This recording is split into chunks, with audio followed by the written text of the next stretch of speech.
natin maitatago yung ating emosyon at kaya kung mapapansin nyo, hindi naman tayo masyadong nagsasalita dahil gusto natin masiguro na lahat ng ating sasabihin ay hindi dahil sa taas ng emosyon natin o dun sa nararamdaman natin. Malungkot lang minsan kasi may maririnig ka pa na yung nagsorry nagdadahilan, yung nagsosorry nagsasabi ng kung ano-ano. Yun lang ang hindi natin minsan na maiwasan na okay na pero parang ano ba yan talaga, no?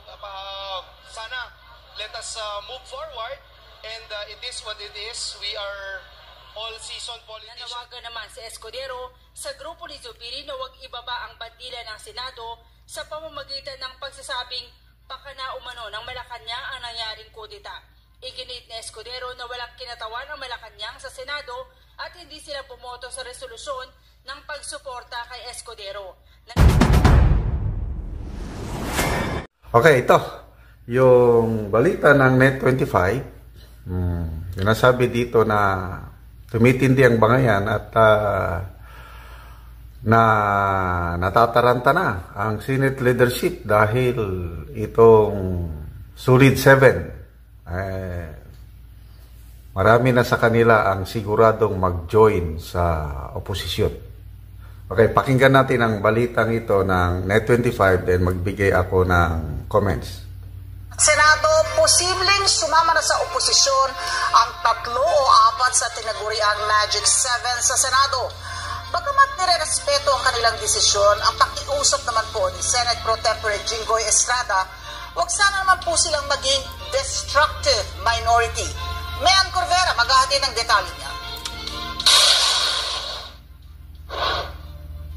3 hanggang 4 sa tinaguriang Magic 7 sa Senado ang posibleng lumipat na sa oposisyon.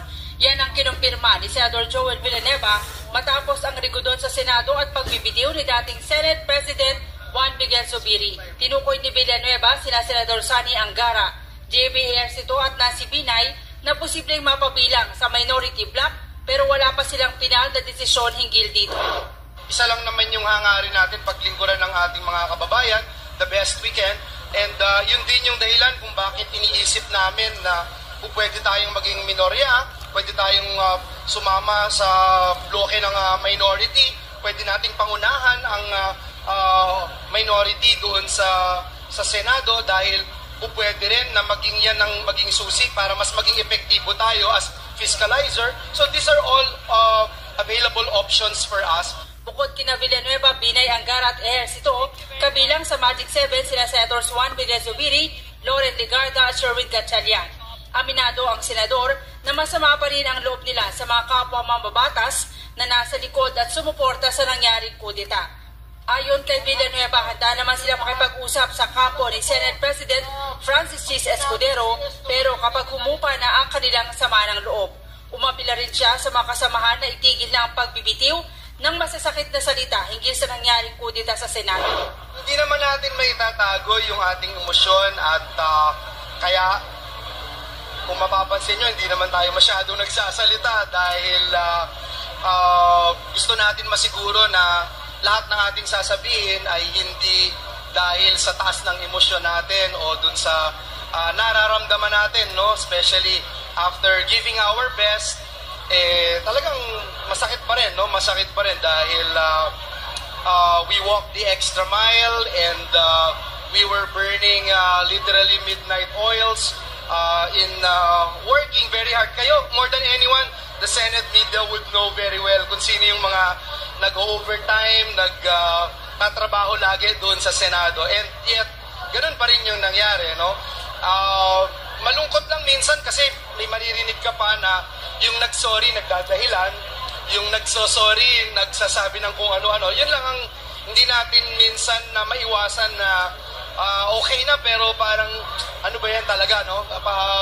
Sana let us move forward and it is what it is. We are all-season politicians. Iginagalang naman ang majority bloc ang desisyon ng mga kapwa senador at hindi sila pipiliting sumama sa supermajority.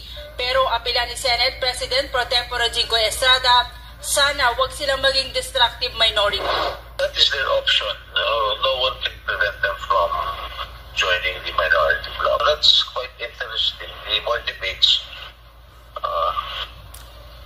siyempre, pag sasali sila sa minority, they will scrutinize all the bills that the majority will propose. But I hope they won't be, a destructive minority. Nanawagan naman si Escudero sa grupo ni Zubiri na huwag ibaba ang bandila ng Senado sa pamamagitan ng pagsasabing baka na umano ng Malacanang ang nangyaring kudeta. Iginit ni Escudero na walang kinatawan ang Malacanang sa Senado at hindi sila bumoto sa resolusyon ng pagsuporta kay Escudero. Nanindigan si Escudero na nagkaroon ng rigodon dahil nawala na ng tiwala ang mga kapwa senador kay Zubiri. May Corbera para sa Mata ng Ag. Okay, so yun po ang malungkot na balita. Titin ko, instead na unti-unti sanang mag-heal yung sugat, lalong tumitindi.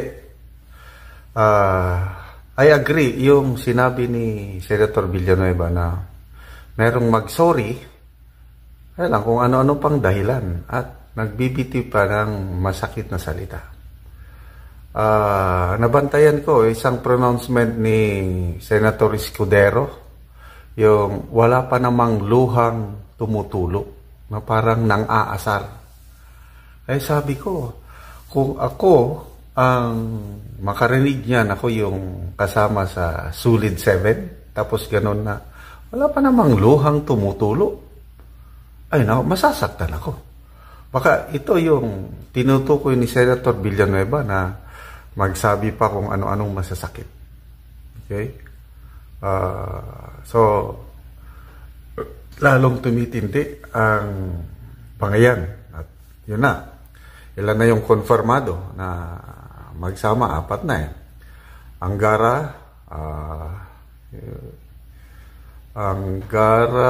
Gatchalian, Binay, and yung 4 na sigurado. Tingin ko, itong Solid 7 na ito, lahat sila sasama sa inyo. Sasama sa minority.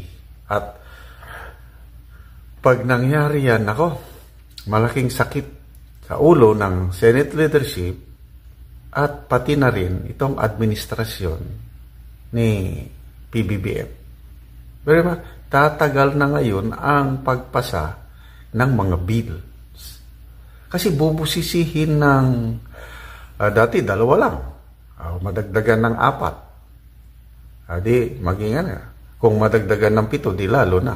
Ang daming magbusisi sa mga bills. Kaya yung tono ni Senator Jinggoy na I hope they won't become a destructive opposition. Ganun ang mangyari. Kaya tingin ko, kabado na ang Senate leadership. Pati na rin ang Malacanang, maapektuhan yung mga legislative agenda ng administrasyong ito. Hindi madaling ipasa ang mga priority bills. Baka nga itong budget ng 2025 magiging madugo. Parang nangyari yata yun panahon ni PRRD. Yung budget naging alanganin dahil nagkabangayan sa Senado. O baka maulit yun na ma-re-enact yung budget ng previous year. Malaking malaking epekto yun sa ating government operations and ekonomiya. Okay. Yung palaging iginigiit ni Senator Escudero na wala daw kinalaman ng Malacanang. But hindi na nila maloko ang taong bayan. Marami ang naniniwala sa pronouncement ni Senator Zubiri na tinanggal siya sa kanyang pwesto dahil hindi siya sumusunod sa utos ng powers that be. Kahit paulit-ulit pa sasabihin ni Senator Escudero, Jinggoy Estrada, na sila-sila lang sa Senado, hindi lang happy ang 15 senators sa performance ni Zubiri as Senate President. Wala, kakaunti ang maniwala yun. Hindi kami pinanganak kahapon lang. very clear, may kamay. May makapangyarihang tao na nasa likod sa pagsibak kay Senator Zubiri. Yung tao na yon, yung apektado sa PDEA leaks. Alam nyo na. Alam nyo na. PDEA leaks investigation at itong Chatcha na nahihirapang makapasa sa Senado dahil nandyan ang isang Senate President na independent. Yan, si Zubiri, independent.